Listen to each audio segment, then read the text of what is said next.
it possible to do effective project coaching via telephone or via video conferencing or via some other manner in where a master black belt is not physically available?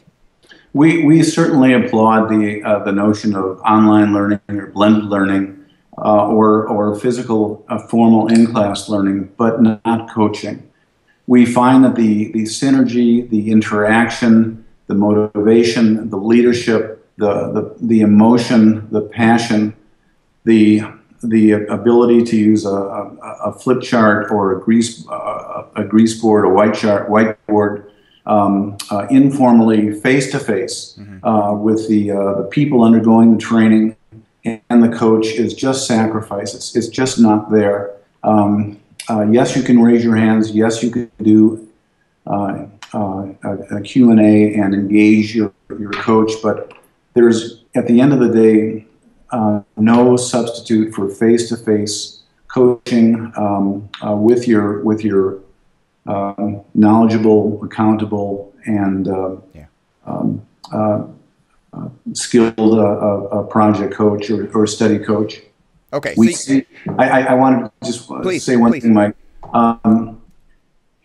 The cards are stacked against an organization when you want to embark on enterprise-wide process excellence efforts. And you get these young people, or not young people, as the case may be, going through the training, and they're so pumped up with all the tools that have been presented to them by the instructors that are involved in the training process.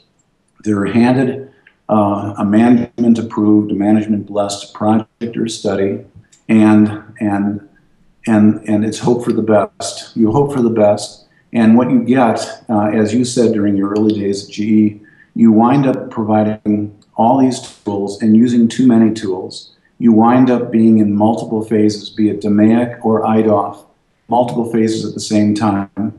You wind up having difficulty, as you clearly articulated, in understanding what exactly is that you're chartered to do. What's your mandate? And you find that the mandate over time expands. So you have an expanding scope.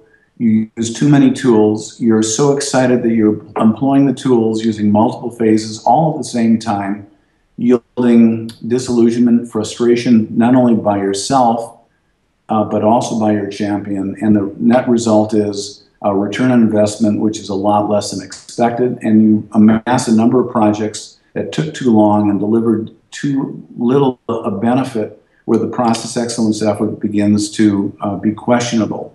So that's why coaching defines what is the scope of the project, what few tools are necessary to get the project done, what phase, DMAIC or IDOF or whatever phaseology or methodology you use, are we in? And to get it done in a reasonable period of time, maybe 2 months or less. For a study, it could be very less than 2 months, and a reasonable ROI for the effort, and move on to the next project. So it is important. And back to your question on e-learning and blended learning or in-class learning, you just lose that synergy if you can't have the coaching, at least the coaching, done face-to-face.